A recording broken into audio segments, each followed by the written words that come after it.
After you beat the game for the first time, you unlock the ability to watch the credits whenever from the main menu. After you beat it for the second time, you get the ability to jump to any of the 12 chapters. You can't play the interludes again, but you can just go back and revisit whatever chapter under, and you can play it under any alignment that you have completed. And after you beat the game for the third time, you get the ability to turn on Eternal Mode, which is, you're just invulnerable. None of your meters ever go down. It's not really a lot of fun to play, because, I mean, it's not like the game is super hard. Like, it's not like you would want to use this if you just wanted to appreciate the story, but, I don't know. Anyway, this is what happens if you get a Bone Thief buried inside of you when you're in Eternal Mode. Oh, nope, shake it off. Boop, boop, boop, boop, boop, boop. No big deal. But anyway, so to backtrack a little bit, let's finally complete the game with the third alignment. And, of course, following the pattern, there's only one last alignment that we can possibly choose.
Eons have passed since then, and I have learned much. Chattur'gha's power filled me, invigorating my dead body. With a touch, I could level buildings, rend the ground asunder, and channel power such as mortal men could only dream. Face me, and you shall surely perish.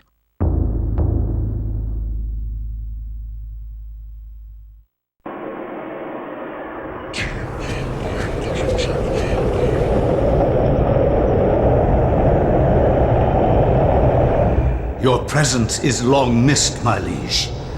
I feel that my power is weakening from your absence. Yes, your power flows from me. Without me, you are nothing. My meditations reveal a flaw in our plan. There is no flaw. Mantarok and the others move too slowly to counter our preparations. Once Mantarok is bound, its death will be prolonged for 1,000 years. Its fate will assure that the balance of power over the opposing ancients will remain in our favor. And with the Keeper nullified, my power grows stronger still. And what of its essence? Mantarok has employed others to defend it. It is of no matter, for the power I will wield upon my return will crush all that oppose me. Enough of this. What of this Charlemagne the Frank? Is he still a concern? His undoing has been planned in intricate detail. Those most loyal to him will be instrumental in his death. Nothing short of a miracle will keep him alive. And there hasn't been one of those for a long time.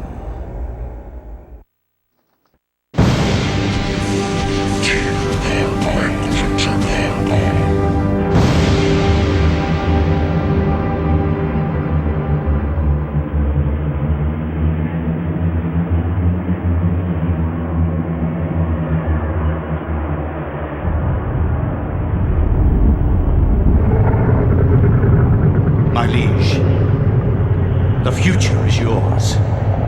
The light in the age of darkness has been extinguished.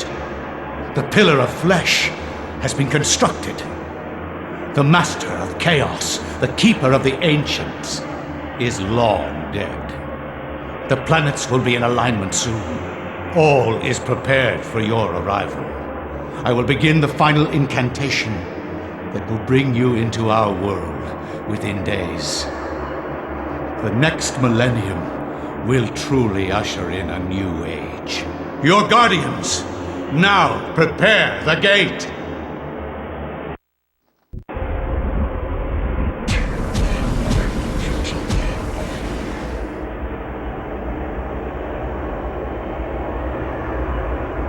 Our guardians have located the heart, Master. Before the month is out, it shall be ours. Do not underestimate the power of Mantarok, Warlock. Its power cannot be defined in terms you understand.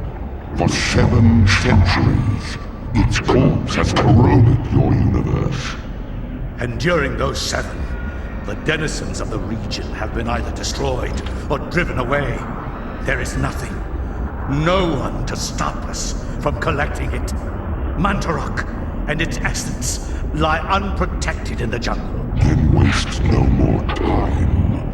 Retrieve it immediately. And pray to me that you do.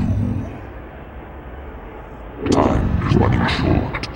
And without me, you are mere flesh and bone. Remember that.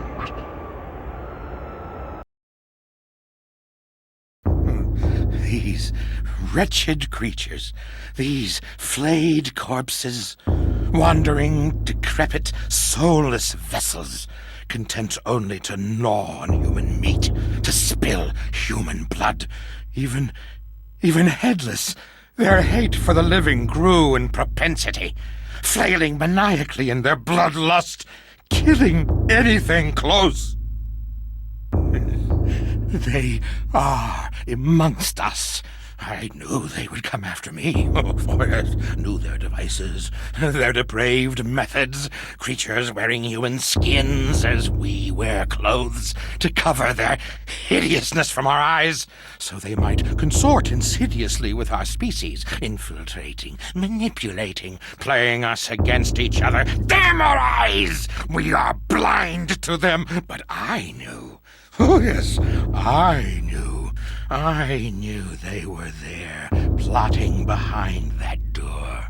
One has to be careful. One must separate their heads from their bodies. And, yes, fire is the key to purge their souls from this earth, sending them whimpering to their masters in the beyond! Oh, the horror. The horror. A behemoth of hatred incarnate. What manner of creature is that? A ton of flesh and sinew, wielding muscles thick as ropes strung onto claws that could crush stone and sever metal as though it were threshed wheat. Crushing, cutting. The walls shook with each step it took. Oh, the horror! An abomination. Its physiology remarkably abstract. No real organs or anything. It shouldn't work. But it did. And the mouths, those gnashing scythes of teeth. I tell you, it existed only to eat, to consume, to gnaw, to bite, to devour. They came from the darkness. Chittering, spider-like parasites infesting the city Enga.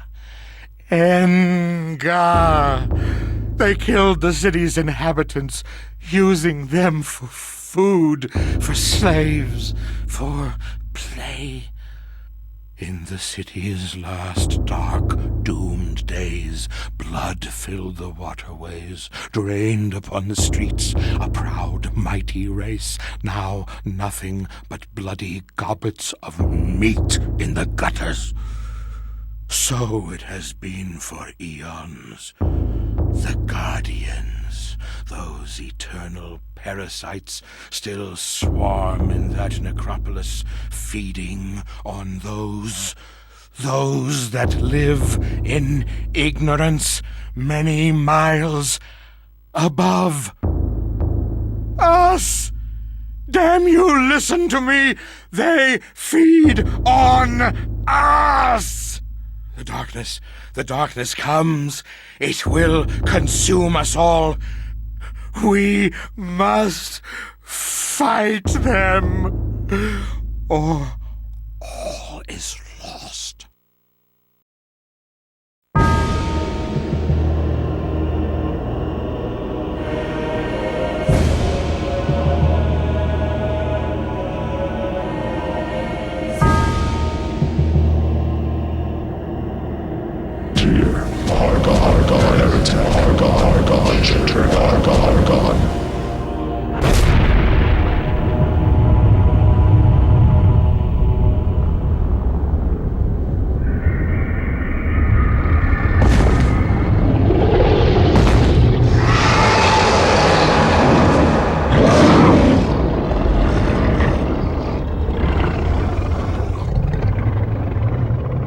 I am not your food today.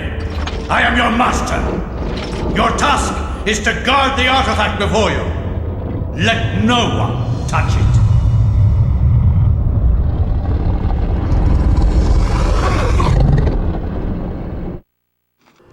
So this is my absolute favorite Easter egg in the game. You can, in this room when you're with the innocent priest, you can proceed without talking to him, and if you don't talk to him, you don't get the sword for Anthony. And if you don't get the sword as Anthony, then when you fight Anthony as Paul, he fights you with his bare hands. Which makes him considerably easier, although this also means that Paul does not get the sword. However, Peter does, because it's set in the same place for Peter no matter what you do as Anthony and Paul.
My liege and greater guardian is to guard this place. Do not worry about this worm. His kind yelps in terror at the sight of your mightiness. We will dispose of him ourselves.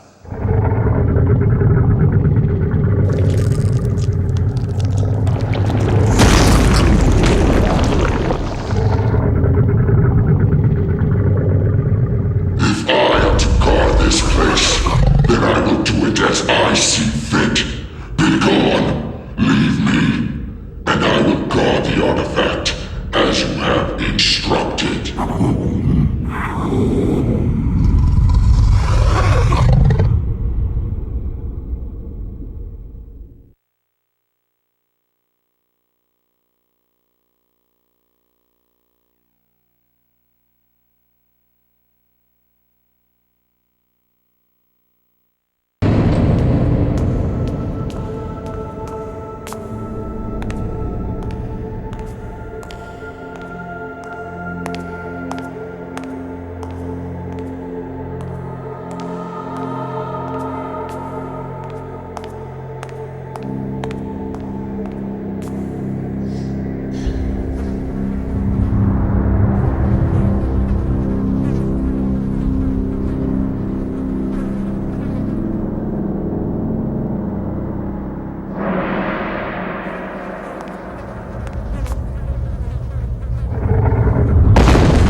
once again, the Chattur'gha Guardian is not terribly different from the others.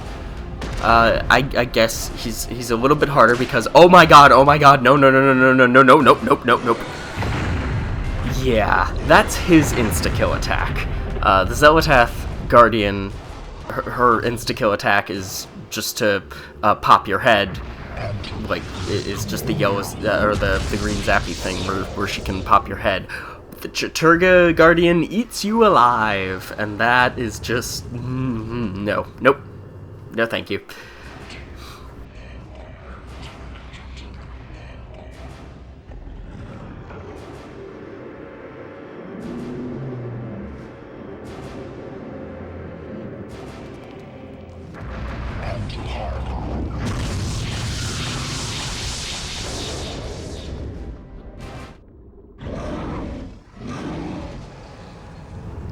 The other difference with the Chattur'gha Guardian battle is during the final phase, you don't get a full circle.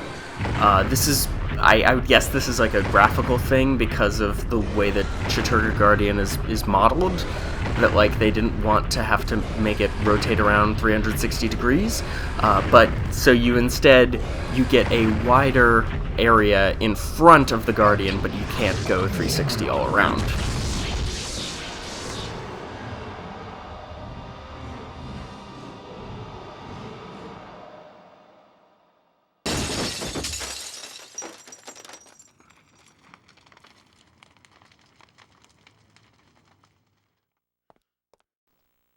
You are not free to leave this plane until you complete a task for me. You are to hunt and kill the master of this house. Do this one thing, and you will be free. Else fear the wrath of Chattur'gha.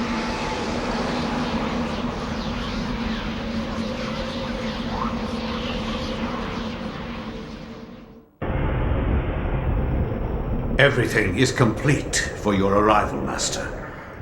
Now we must wait for the planets to align, and that is not too many years from now.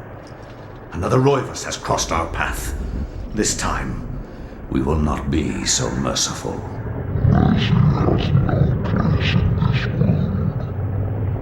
He will meet such a horrible death that the rest of the line will never set foot in his house again.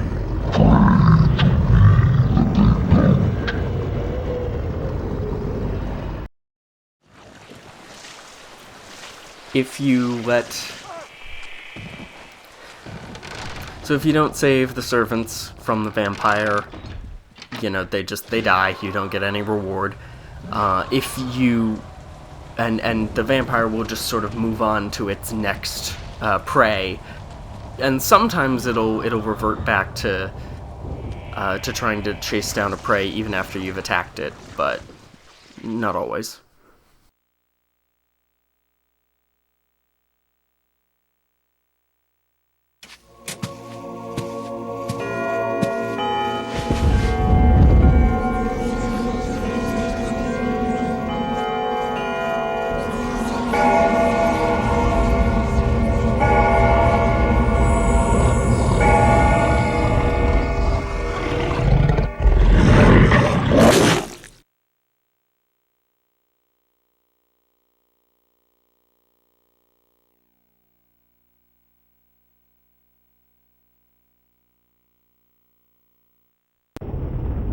Master, I bring thee grave news. The colony of Guardians in the ruins of Xel'lotath has been decimated. Without them, I fear we are lost. Your fears are unfounded, servant. This news is irrelevant. I have seen the future that will come to pass. In this vision, I see myself crushing Xel'lotath as I was destined to do. My many mouths consume its body from all sides, gnawing at it until nothing remains. This I've seen. This is what will be. You would place all our faith in a vision? Yes. Just as I have placed all my faith in you.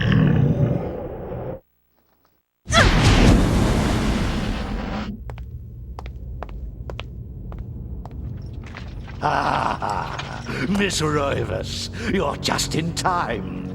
The summoning spell I began 2,000 years ago is finally complete. You will now have the honor of becoming the first morsel for my lord, Chattur'gha. An appetizer for the banquet your race shall provide. You forget what it means to be human, Pious. The human race will never go quietly into the darkness. For as long as you have spent summoning your lord, people have struggled against you. Now, thanks to their efforts, I have 3 of the Ancient's essences. Now, Pious, this is the end! The end indeed.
Darkness is not so easily destroyed.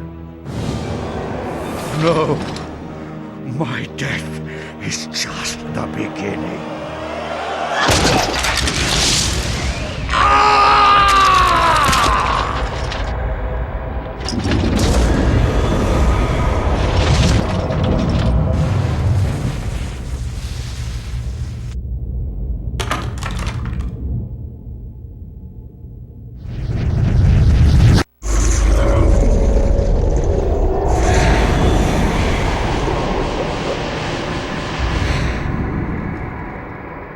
What have I done?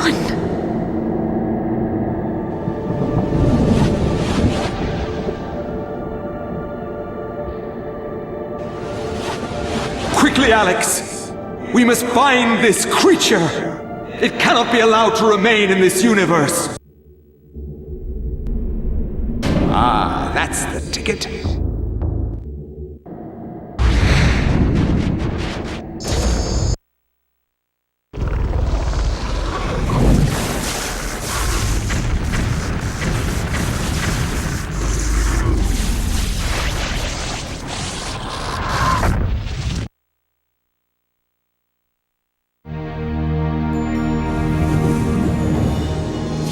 It is finally over, my dear.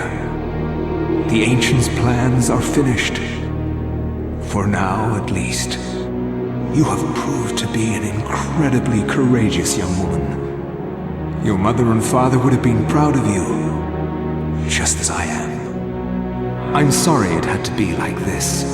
It's not quite the inheritance I had in mind for you, but there was so little time, and so much to do. Goodbye, Alex. I will miss you.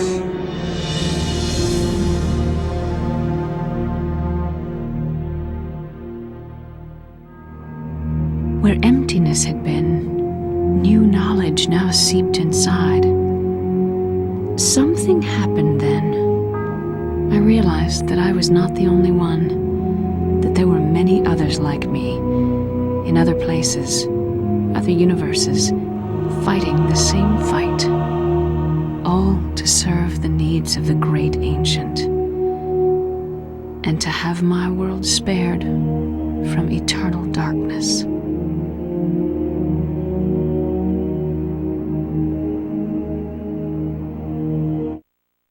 Slightly different ending monologue right there. Alright, we've finished it all 3 times. Next video is the epilogue.